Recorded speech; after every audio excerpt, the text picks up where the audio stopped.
I know you're in for some fun. These two are going to wake you up. This one and the next one, I can tell you that. Not that any of the others put you to sleep, but after lunch, it's always difficult. So we have an invisible crisis. An invisible manifestation of it is Gregory Goldstein. And Gregory is going to take us through some very interesting propositions. His thesis chair was Carl F.G. Dupuy. His other committee member was Carl Bogle.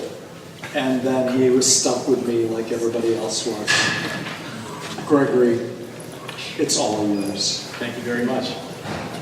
So, before I get started, first I'd like to thank my mother and my wonderful wife, who will be arriving just a little bit late today. They got lost on campus.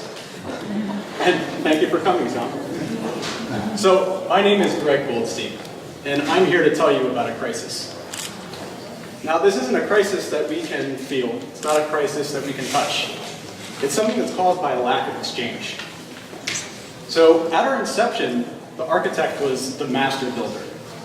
We designed, we constructed, we were the engineers, but we were also by nature the economists. Unfortunately, as technology developed, the role of architect bifurcated. So essentially, we have all these disciplinary silos that have specialized in these very specific areas of architecture. And these silos really only talk to each other when they absolutely have to execute a design. And whoever was present for Don Linebaugh's presentation will know about silos. Now, at University of Maryland, this is particularly true. Now, at MAP+D, we've done a relatively good job of incorporating a series of different players in the design field under one roof. But I think that we can do better. What about the engineers? What about the landscape architects? They're all the way on the other end of campus. And I think that each one of these is a very valid role to play in the design process.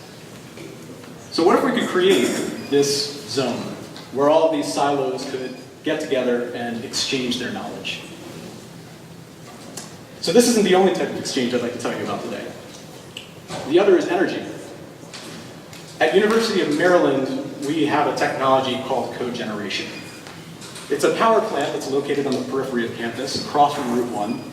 We use natural gas to boil water to produce energy. And a natural byproduct of this process is steam. We use the steam to heat and cool buildings on campus, essentially much cheaper. But steam can only get so far. So in various positions in campus, we have these satellite central utility buildings.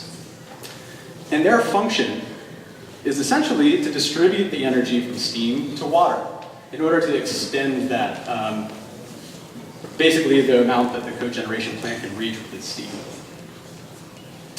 Now this is an image of one of our scubs on campus. This one happens to be just south of the stadium and just north of Stamp Student Union. There are lots of things buzzing and whirring inside. There's lots of motion, things happening. But from the exterior, you'd never know. I like to think of it as a Vespa. It's a commercialized product with a lot of things inside, things that make things go, and it's all covered up. So why can't it be more like a motorcycle? Why can't everything that's happening on the inside be essentially projected as a learning experience to understand how these things work? Well, the reality is, we're at a state university. And state universities have a limited amount of money. Of course, facilities management operates under the same capital budget as the rest of the university. So, for all intents and purposes, they're told to do as much as physically possible with as little as physically possible. And the main source of money on campus is generally from donations. Unfortunately, no donor wants to put their name on the front of a service building. Inside one of these scubs, the satellite central utility buildings, we see chillers, we see pumps. In the back here, there's a broken water pump that no one can decide how to fix. It's currently ejecting 200,000 gallons of water every year directly into the drain. What's worse is that the water that's expelled is in fact too hot to simply dispose of. So we're pumping extra cold water into the hot water simply so we can get rid of it. So what continues to be funded are all of these rather large educational buildings sponsored by donors. What we really need is more of this. Someone needs to sponsor the infrastructural systems on campus. So I propose the initiation of a new school, the Maryland School of Integrated Design, where all the various players in design can get together and through this sort of merged program of educational facility and SCUB, learn about what makes a building tick. So the program, as I said, consolidates the program of education with this program of infrastructure. And in so doing, allows students to learn about everything that goes on in there. In fact, that's how the 600 studios used to operate. We got tours of the SCUBs on campus. But these days, no one actually knows what they are. So, of course, we have water chillers. We have heat exchangers, cooling towers, pumps. But on the educational side, we have things like a plug-and-play testing facility where mechanical units can be tested out on campus's infrastructural system. We also have collaborative studios where all the various design players can work together. And a workshop where architects can generate mock building assemblies that mechanical engineers can actually test systems on in real time. So there were some very important things that I was looking into when generating this new school SCUB. The first was waste recovery. We want to be as efficient as possible in this process. The second was expandability. Universities are constantly changing organisms, and it's absolutely necessary that we plan for their future. Accessibility and maintenance is very important. As I said, facility management is already trying to operate with as little funds as possible. So I wanted to make sure to provide a place that would be exceptionally easy to maintain. Orientation. One of the key passive systems that is sometimes ignored that can really affect how a building performs. Transparency. How do we show what's actually going on in these buildings? And finally, awareness. How can we physically create a tactile relationship between the occupants of campus and the energy that they're using? So some of the precedents I looked at, the first one is the Ohio State University South Campus Chiller Plant. That's by Ross Barney Architects. Now, this is a water chilling plant, and it does an excellent job of broadcasting the complexity of the program onto the facade in various sort of abstracted ways. The second is Amagerbach. This is by Bjork Ingels. It was just constructed in 2017 in Copenhagen. This is an incinerator plant. With every 2,000 pounds of trash incinerated, it releases a smoke donut, which forms that physical connection between the occupants of the city and the waste that they're producing. My favorite quote from Bjork Ingels: one of the main drivers of behavioral change is knowledge. If people don't know, they can't act. The Carpenter Center by Le Corbusier, 1962, Massachusetts. This is an excellent demonstration of how a public circulation path can work its way through a relatively private building and expose all the things that are going on inside. The British Museum extension. This is a Richard Rogers project. Rogers, Stark, Harbour and Partners.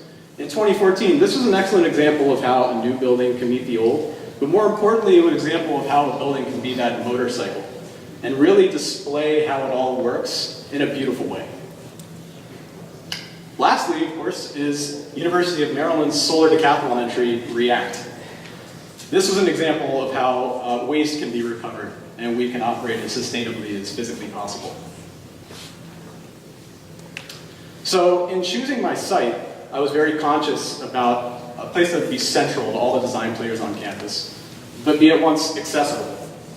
So as some of you may know, the Purple Line is already making its way through campus along Campus Drive. And the main stop is planned right next to Stamp Student Union, about 300 feet away from the rear of Mcelveen Mall. So, of course, part of site selection when you're trying to create an infrastructural project is master planning. I propose a new water district on the southwest portion of campus that phases out one of our SCUBs and essentially provides hot and cold water for the entire southwest district campus. This is going to be in phases as well, of course. Phase 2 would be the renovation of the engineering district to the north. Phase 3 being the south end of campus. But ultimately, a conversion to an electric system, all connected on a loop, is the most efficient way of heating and cooling campus. So this is what the rear of McKeldin Mall looks like currently. It's not the most beautiful of facades. So to give them some credit, they were working with a west face. And a lot of us have sun in our eyes right now. So we can understand these sort of window slips, but the scale is relatively large for this quad. Some of the other challenges is this lack of connectivity between the back of McKeldin and the mall behind it, or the quad, I should say. So some really important things for me to execute were this established connection between the north and south, establishing connection through the library to reactivate it, and creating these new sort of quasi-quads on the north and south ends of the rear mall. Some of the challenges of the site were the topography. Between the east and the west, we have a 30-foot rise in elevation. And between the north and the south, we have a 16-foot rise. One thing that I really wanted to accomplish was give you the ability to move from north to south, or south to north, without having to go down to go up. Another challenge was the spot elevations in the rear of McKeldin. I wanted to tap into it, so I had to pay specific attention to the elevations of the building, along with the elevations of the topography. So approaching design, I came up with a series of studies. And I ran these through basic energy modeling programs to determine heat gain coefficients, essentially what the hottest surfaces were from the solar orientation. And that helped me to determine which programs would go where in the building. So ultimately, the scheme that I went with was Raft. It establishes this smaller scale quad behind McKeldin, but it also taps into McKeldin as opposed to simply covering it or establishing something on its side. So this is the design solution, the new graft. As you can tell, there was a serious emphasis from north to south movement. It also reestablished some of the existing flows, but what I really wanted to do was tap into that north-south movement that would be activated by the purple line. In addition, we've created a new axis going through McKeldin Library with the intent of reactivating this main stair on the east side. It's pink, it's underutilized, and I feel as though it would be an excellent way to propagate circulation through that building and reactivate it. I'm sorry. I also intend to plant flowering trees on the north and south ends as a way to visually connect those two spaces. So, of course, with a new building, it needs to fit into its context. Or it wants to, at least. So a really important part of this was establishing a common language for McKeldin. Currently, it's two different buildings. There's an old and there's a new. And what I wanted to do was essentially take the old and transplant it onto the new while attaching this building to the back. I paid attention to the proportions of colonial revival. This rusticated base, a broad central band, and a smaller band towards the top. In terms of circulation, we've created a ramp through this atrium that mediates between the McKeldin Library and the new SCUB educational facility, MSID. And the intent was to give these very clear circulation routes through the building, east, west, north, south, but also give you the opportunity to tap into the buildings themselves if you wished. These vertical circulations that you can enter from those main campus circulations. This is the programmatic layout of the building. As you can see, this program of SCUB works its way into the entirety of the building. And these studios, workshops, plug-and-play laboratories, they all kind of mingle in between everything.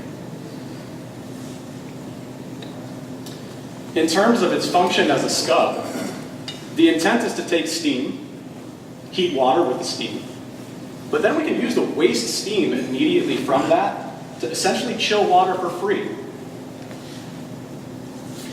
And in so doing, we can also tap into the campus's infrastructural system to both heat and cool the building.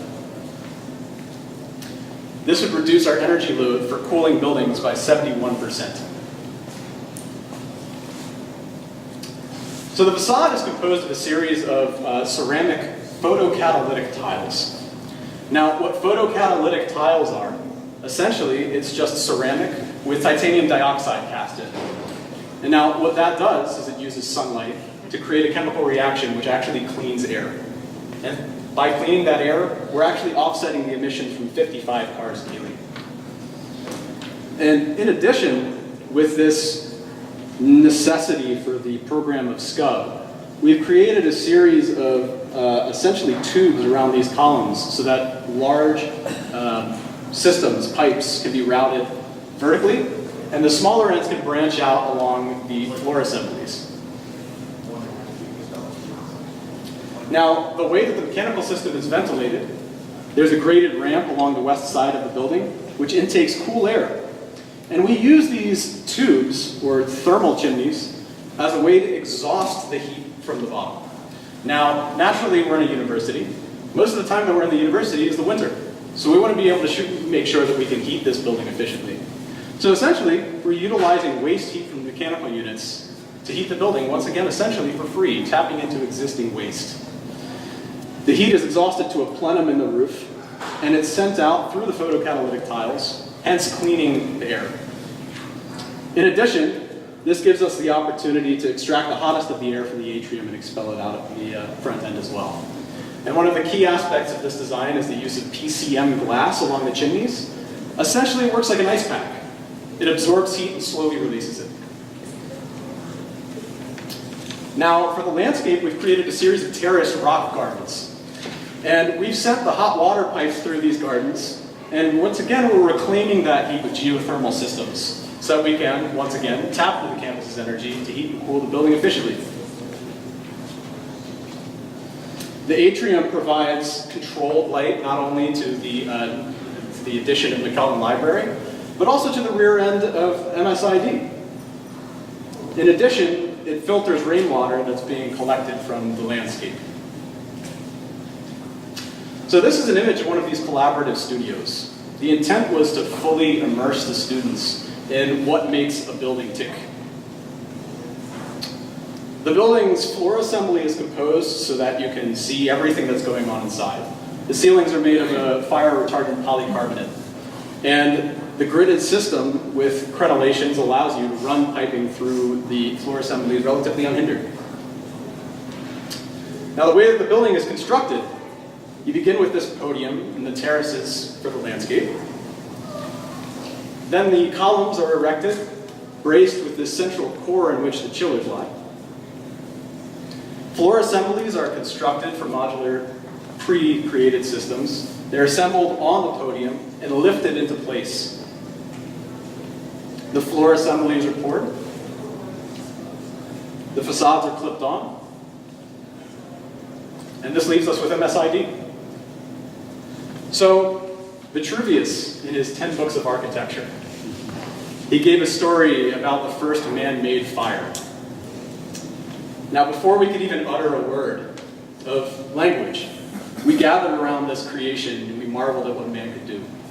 And according to Vitruvius, this is what initiated the social practice of architecture.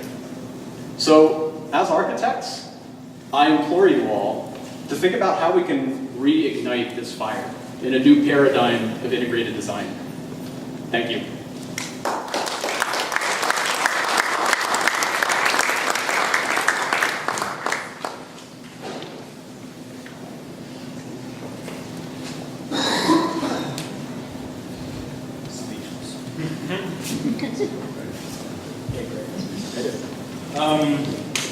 What happens in the rear space of campus? The sort of fuzzy. Yeah, what is that? Here? Yeah. So these are terraced rock gardens. When we heat the water, using these heat exchangers and steam, we send that hot water out and moves under the landscape. This heats up the rocks. We recapture some of that heat with geothermal systems. But it also gives us a tactile connection with the heat or the function of the building without simply showing you through a window. I'm just curious about I guess I missed that part of the presentation. Sure. There is a building on my alma mater, my undergraduate alma mater's campus, that it's very similar to this, and it's sort of exposing the systems of the building as a way to educate, in this particular instance, not just architecture students and engineering students, but everybody. And in every moment possible, there's an exposure of how water is moved, how the building's powered, circuitry, all these sort of elements that are usually hidden. And I feel like that's a strong element of, in this case, not only your idea, but as well as the architecture. Are there other moments besides in this cavernous area at the bottom that you expose and celebrate the systems that power and operate the building? Absolutely. So through the core of the building, and we've established a vertical chiller bank. So this chiller bank is composed of modular chiller systems. It allows them to turn on one at a time so that you're not wasting a lot of energy powering a system that is kicking out way more chilled water than you need. But that rises through the entirety of the building and be seen throughout all of the studio spaces. Essentially, you ambulate around this. And the idea was to construct all these vertical elements that extended up from the podium and create this new sort of Vitruvian fire. Something that ignites excitement about how a building ticks. Where is that intersection? Because all I see is the actual structure. You're just saying the connections between this equipment at the top of this. So here we see this centralized vertical assembly. There's a lift system that operates with angles, steel angles and cables. And this allows them to be serviced with a forklift. Here you can see it in section. The idea is that it's sealed from the rest of the building to operate as another chimney. But essentially, it's this bank that can be viewed from everywhere. It also contains a lot of the bracing that makes the building not fall over. The big section in the middle is your walkway through. That's different, right? Yeah. Can you point to it in the plan? Yeah, of course. So in plans, this is right here. This is the access through. And this is literally right as you walk in. Mcelveen was resolved diagrammatically as well, but we've inserted that same language into the rear of Mcelveen with this automated book retrieval system. So essentially, we've created these two cores that form a dialogue between the new building and the old building. How loud are the chillers? They're not very loud. These are absorption chillers. That means that they don't have any powered motors. They run entirely off of steam. The loudest part of this assembly is going to be the cooling towers, which are on top of the building. With that roof plenum that captures the heat, we have 6 feet between the cooling towers and the rest of the structure.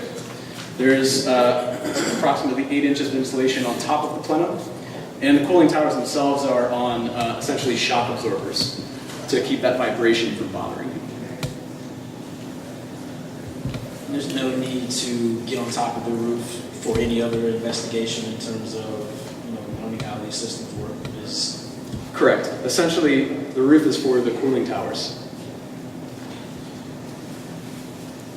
I guess the idea I'm trying to get at is that I love your system in the way these things. This diagram right here, I think that's pretty strong, pretty cool. But I only see it only saw it in one rendering at the bottom, and I wonder if you can't use that sort of language throughout the building. I kind of want to see, this thing, here, so you kind of expose this sort of floor structure and how these things are being shot and ran through the entire building, and use, sort of play on this sort of educational moment of exposing the systems all throughout the building instead of just one place. Because you've got studios in some of these elevated areas, right? Correct. And I feel like that is an opportunity to sort of continue to expose these systems, not just in the sort of atrium area. And the only reason I'm mentioning that because I think it works in this precedent building that I'm thinking of. I think it works beautifully how they take this sort of mundane typically mundane sort of aspect, revealing all those systems, but using the play of surfaces, solid void, in terms of exposing all those different systems, and doing it in a very artistic way that kind of really heightens the sense of awareness of how things work in the studio experience. I think it's a great idea. I mean, I love buildings like this that kind of show how they operate. Yeah. I just kind of want to see it forward a little bit.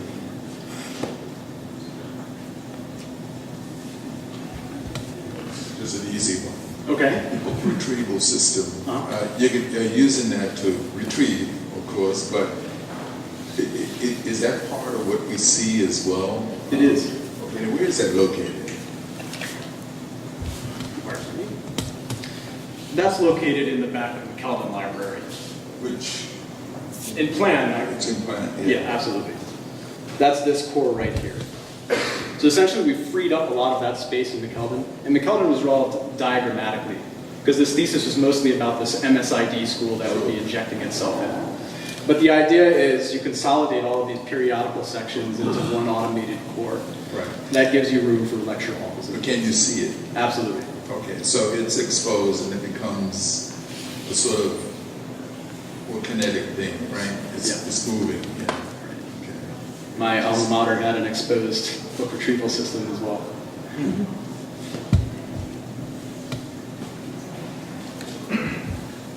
You know, you started presenting this idea as a way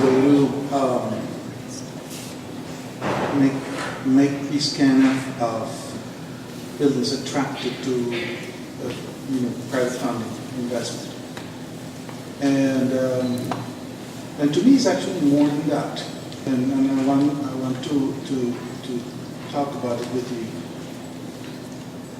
I see it in several ways, but I want to say, this is probably a good next step for architecture, in the sense that we talk a lot about how, architecture after modernism has kind of kept looking for its way, but at the same time we're very aware of how important were the lessons of modernism that are still with us. It's so important that things such as our cost benefit analysis of a building is really, really important for actually materializing a building, which was not before modernism. So to me, those are big impacts.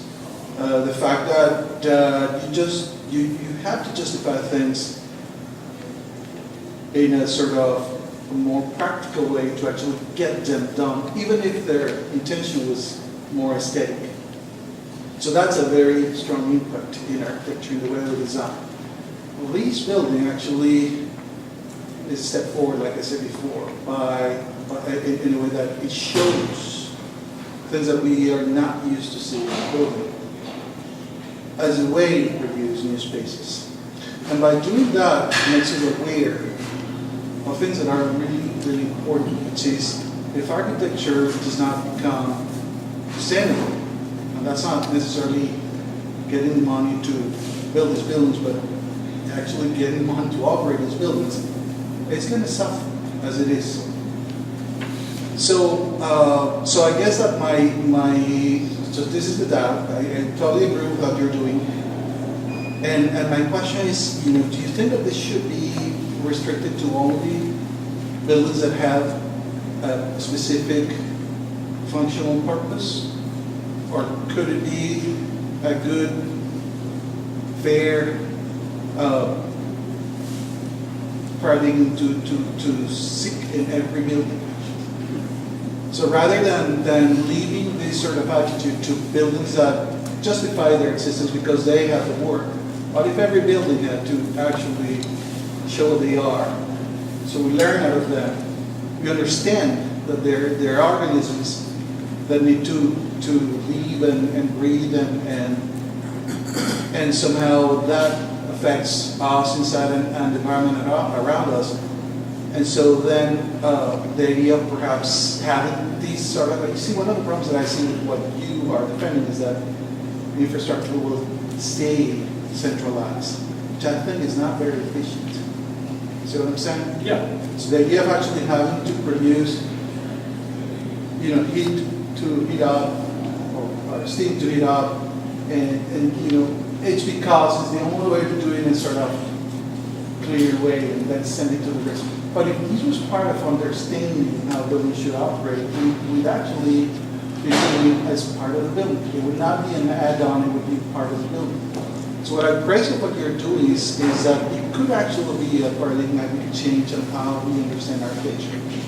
That is not necessarily the typical technological approach, but a more sincere approach that there's no building without, there's no architecture without actually technology supporting its existence. And understanding that as part of it is absolutely necessary. Yeah. And being understood by everybody is actually absolutely necessary. Yeah. So, To me, it's the education of the masses in particular areas that really drives evolution. We see that with the cell phone. People started expecting things from them, and they got better and better. And or at least what I don't think has happened yet, is this sort of mass knowledge of architecture. Yeah. So while I think it would be excellent if many buildings could essentially portray how they work more efficiently, if we could broadcast this idea that buildings should function more as a system than as a building, that would be excellent. But of course, going through architecture school, you come to an understanding that broad brush solutions are never good solutions. So the concept of doing this everywhere, I wouldn't be sure if that's entirely necessary. Systems like this and revealing them, they do come at a specific cost. So really my idea would be to put more bang where there's buck. So in this case, you have all of these systems, these very complex systems, large systems, that fuel a community. And if you can essentially expose it at its source, and perhaps even the termination units, I think that would do a better job than simply exposing all of them. I want to think, I hear you, but I want to think that it could be a good thing to pursue. And the reason being that it will not lead it will actually be a very clear way we need to bring things that are different silos. Because it would be a way in which architecture is explained in terms of what it actually is, not what we architects choose to be. Still, there's going to be you didn't talk about that, but I imagine that there's a spatial component, how you're showing all these. But I think that what makes it attractive to me is that it tries to take a step beyond this simple idea of how a building works, and it gets committed to the issue of actually using it to re-understand architecture for everyone, not for a few, or for engineers and architects, for everyone. And so I think that's what I find attractive from what you're doing there. Then it would be a good way to start. We're not doing here. But I think that, seeing forward, I would imagine this as a re-proposing of what we should be pursuing. Yeah, absolutely. In a long term. Well, I agree with the Carlos that this is another frontier. This is another field for the future. Actually, this already exists. Especially in Europe, where we don't have the culture of tear-down building.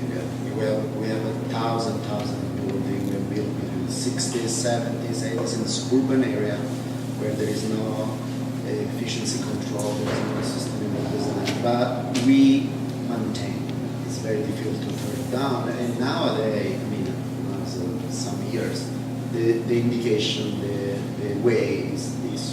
So to work with sustainable structure, sustainable building, close to the age of the building, starting with the double skin facade, but also to think about the building as a machine. That is exactly the work as a machine. I really appreciate your work, your study, your research. I think that there is an incredible development in the future of this work. At the same time, I have a question for you. If you have just 1 minute to clarify a little bit more the connection between the old and the new one. In other words, the gap that you have between the two. Sure. So essentially this atrium space. The profile is almost all the way from one end of the old McKeldin to the new. And within the space there are a series of bridges that we can see in this atrium. So the idea is we hear water being filtered in the bottom. There are all these moments where different people are passing each other, and in those passings they could potentially gain this sort of knowledge exchange. Because part of the concept is tapping into the idea of a library. It's a place where you come to learn. So I imagine this atrium being this area where these exchanges happen. Not only that, but it's sort of this invitation to go from north to south. So there were 2 different routes that I created to do that. The first was in the rear through the atrium. The other was sort of underneath the facade, showing from above essentially how that works. So, in other words, you talked about the atrium, but what about here? So, you turn down the existing. Yeah. So essentially, that facade, the brickwork, is reused to establish the new language on the exterior on the north and south sides. So it was a way to not simply waste that brick, but I may go back to the image of the rear of McKeldin here. It's very massive. Yes. There is a lot of brick. It's not very virtuous by means of occupation. It's rather old. The floors are very, very small. And part of this idea was opening up some of those floors. So by creating that automated retrieval unit, it allows us to remove some of those floors that are unnecessary, give you more floor space, and allow a lot of that controlled light to come in from the atrium. The real concept of that atrium was to allow that facade to get more light that it currently really couldn't do, being subjected directly to the west facade. And of course, the way that I'm sorry, go ahead. Oh, sorry, you finished that, I wanted to follow up. No problem, all right. The way that I wanted to mitigate that western sunlight in the new structure with these tiles, and you'll notice that instead of pivoting them from the north side, we're pivoting all of them from the south end. So they give you this view out, they let light in, but they also block a lot of that really obnoxious western southern light that's going to be coming in. Sorry, I didn't mean to cut you off. Nope. I think that you've elaborated the scene between the graft and the existing building really beautifully, and you've accomplished many, many things in that transition. I just wanted to offer up a little bit of a challenge to your concept of wrapping the newer part of McKeldin in a skin that references the old. So I guess, I just wanted to lob a challenge your way. If you're making a big deal out of creating a language of seeming an old and new, why would you seek to conceal the earlier and pretty inept seeming of old and new in the McKeldin Library? So, I'm looking for a kind of consistent idea about how you sort of approach the growth over time of a building. And I guess that I find the original language of McKeldin fairly banal when it becomes a wrapper. I think the newer part of McKeldin, clearly it's shockingly awful, but does it become better by wrapping it in something that hides its identity? And what about that kind of documentation that speaks about where those two came together. If you're going to intercede, why just intercede by wrapping? Why not think about the idea of the reveal that you've introduced here and sort of, either don't intercede at all or think about the. Sure. So on an urban scale, I consider the new addition to McKeldin to be a failure in many ways. And to me, it was essentially a denial of that history of McKeldin. Because it's really a history that no one clings to. It's a history that no one really feels a particular attachment to. So I felt that it was more important for the back of McKeldin to operate on an urban level as essentially a soldier unit. It does what it needs to, essentially. It defines these urban parameters that make it sort of acceptable. And granted, I did at one point imagine creating another atrium between these two to once again let more light into both of the older buildings. But I found that seam a little bit nice because it's not as easy as it sounds to simply wrap an existing building around an old one. You can never match the brick pattern correctly. You'd have to likely recreate the entire entablature. But that split allows these small differences to happen. So slight changes in brick color, things like this. Oh, my question really is why wrap the building in a skin that you borrowed from the original piece? So that was question one. Why deny its kind of temporal reality that it happened later, it got grafted on? So this building has developed through a process of grafting. You're adding the next graft. So my question is, why deny that the ugly hump got grafted on? So that was question one.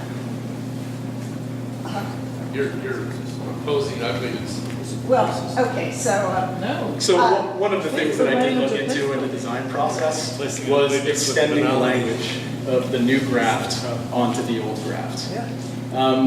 sorry, I missed that. Sure, Say it yeah. again. Part of the design process, one of the things that I looked at was what in the world to do with this elevation.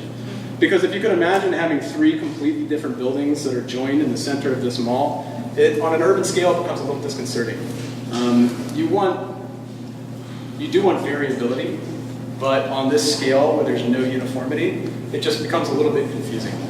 So part of that idea was, do I take the language of this and apply it to this? Does this have a language completely of its own? Or do I somehow extend this language to this to normalize it? And ultimately, the last is what I ended on. Extending the language of this MSID, this new graft, to the existing library would have been a little bit difficult. I can get away with lots of glass on the south end because I'm trying to heat it up for the heat exchangers. But when you start to extend this language here, it becomes rather poor in terms of efficiency and how it functions. And if I wanted to take those photocatalytic tiles, that would have worked on the south end, but unfortunately, it would have been quite a waste of material on the north end, as they require sunlight to operate. So there was a lot of thought that went into essentially what kind of elevation this new McKeldin wanted to be. And ultimately, I thought it best to essentially just adopt the language of the already relatively successful McKeldin. Greg, can you go back to the image of the back of McKeldin, the photograph? Sure. So I think you made the right decision on those kind of flanking facades. That was just the discussion that was just going on. I have more of a question about the space between your addition and the quads to the west. I think the work you did in the building itself and the idea of bringing energy and learning and knowing about energy are spot on, and really applaud those parts of the thesis. There's two things that really intrigue me about this site, and that I just want to share some observations with you. One is one of Dupuy's laws of how to traverse the city, and you'll get to experience 4 weeks of that quite soon. And that's to never give up the contour. And paired with that is an old project that Marion Weiss did for just this site that I don't know if you've had the opportunity to see, which was really just an organization of the contours in that bowl that we're seeing into a natural amphitheater. And so your beautiful addition to the back of the book prison is well received. My question is more about that kind of the rock garden and the terracing and the kind of the treatment of the space between your addition, the making of the quad in itself. I think there's an opportunity there that could live up to what you've done with the building itself. I think you're right. Part of that idea of the rock gardens was a way to extend that sort of tactile understanding into the landscape.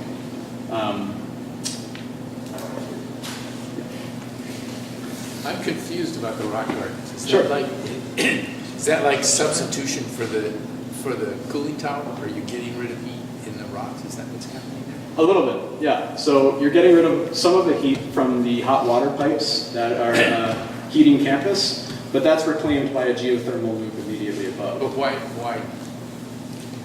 It seems kind of inefficient. Why? You know, as opposed to if you are going to have to reject heat from the cooling process to the cooling tower.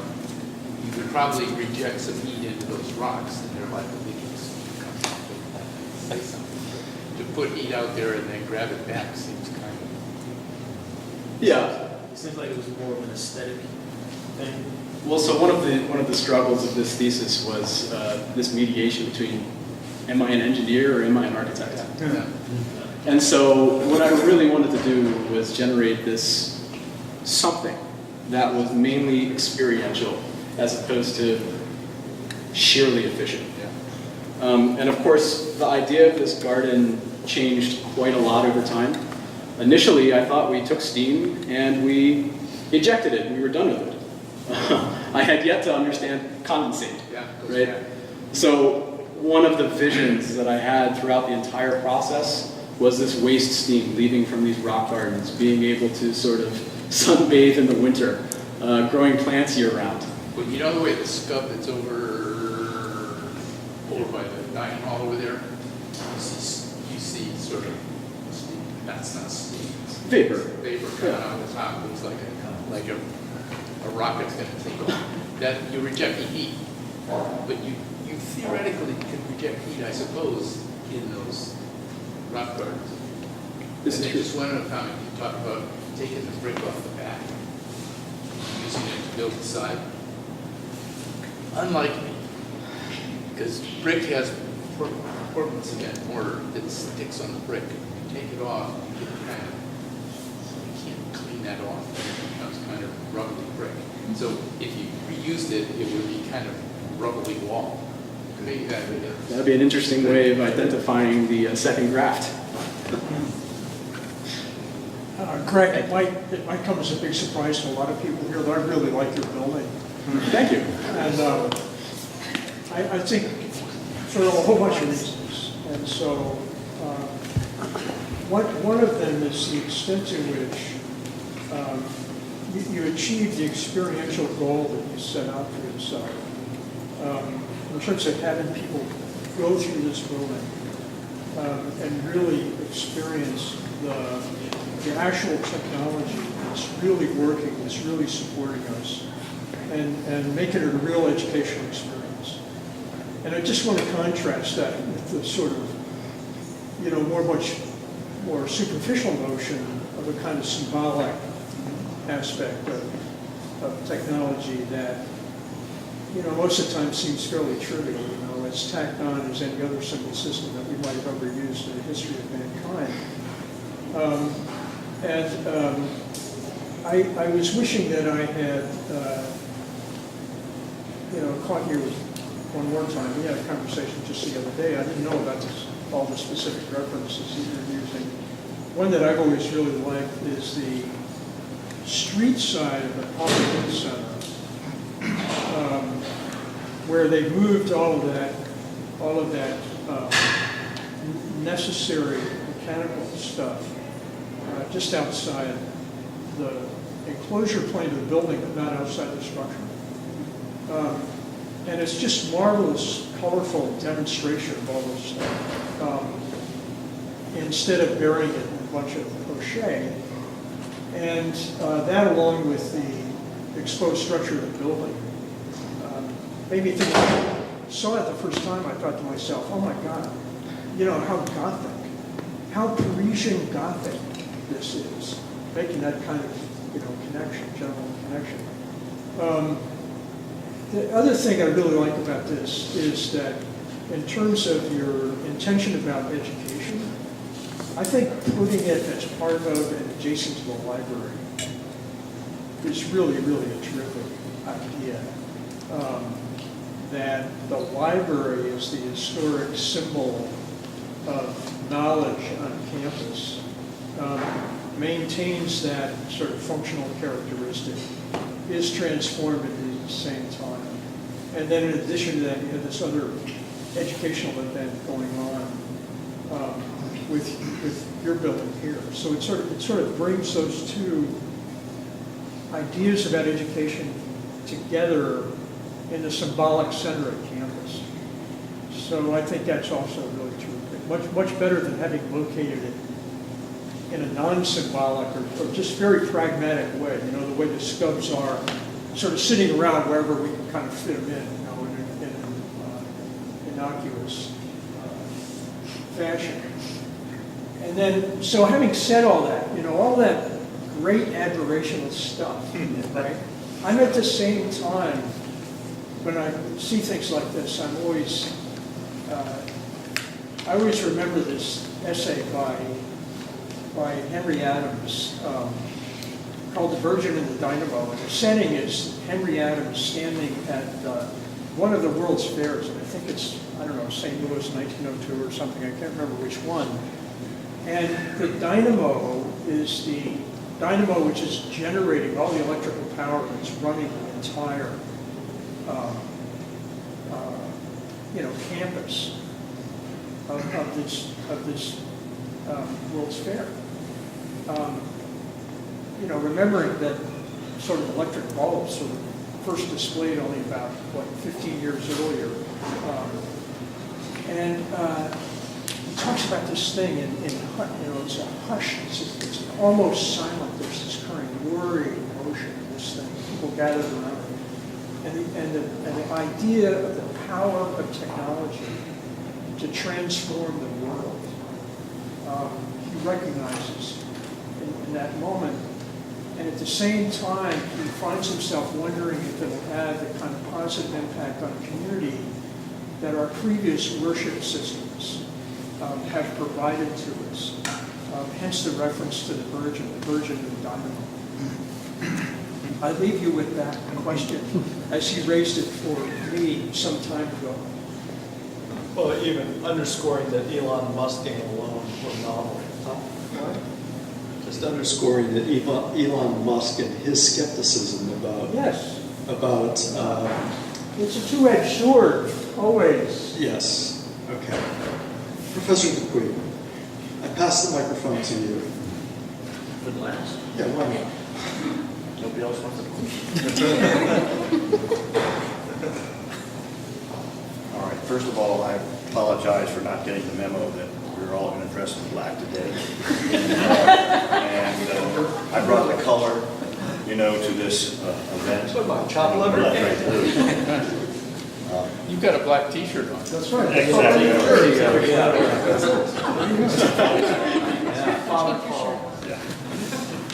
All right, working with Greg has been very, very enlightening. Needless to say, it was very pleasurable to work with him because he's a font of knowledge and so excited about the subject matter. He knows this building really well, and while what we see up here presented is just a small portion of what he has actually produced, it's one of these issues that we have with a 24-foot length requirement. You could do another 24 feet on the other side. Greg comes with, of course, a good background of interest in the subject matter, and he is very articulate spokesperson for getting this right. And as I said, working with him has been an education for me as much as an education for him. What I did is sort of guide him, kept him out of the mud holes and the potholes and this, that, and the other, and try to lead him into some urban design issues, which I think he addressed pretty well. He didn't talk about his urban design down here, which of course is very creating this place, creating this workshop that comes out onto that plinth, etc. And then of course the way he reworked the interiors and made these references between the two vertical moments in the old building as well as his new building. At one time, he didn't want to even deal with the library at all. But then, as the thesis matured, he moved into that building and took charge of it and rationalized it. And Almost. you have not had to visit. That's that the building. worst library in It the is world, the that worst part library You in can't the world. find a thing. You can't find anything. Even before the addition. All the floors are non-contiguous. Ramps are us. It's the only way you can deal with it. So consequently, to address Peter's idea about the contour, and I think this drawing could have represented much more accurately his idea of this stepping up in sort of an alto way and then marrying with the landscape as it moves around. So we needed more, I think, work on that particular aspect. But he was talking about how he could make two quads here, a new quad here by adding particular buildings, and then rationalize the ramps and parking to either side. I think is very, very good. I think in short, Greg has done a fantastic job and has done, I think, the university a real service, quite frankly. And he's worked with the planners as well as the engineers on campus and has tapped into those resources very, in a very appropriate way. And he has a good potential dialogue into the future with these administrators as well as the engineers on campus. And I think they will appreciate very much his answers to these questions that I think are very important. The scubs on this campus are terrible. We used to have our own systems in this building, if you could believe that. And they were incredibly arcane. And so, Greg, thank you very much for bringing this to this group, and we appreciate your good work.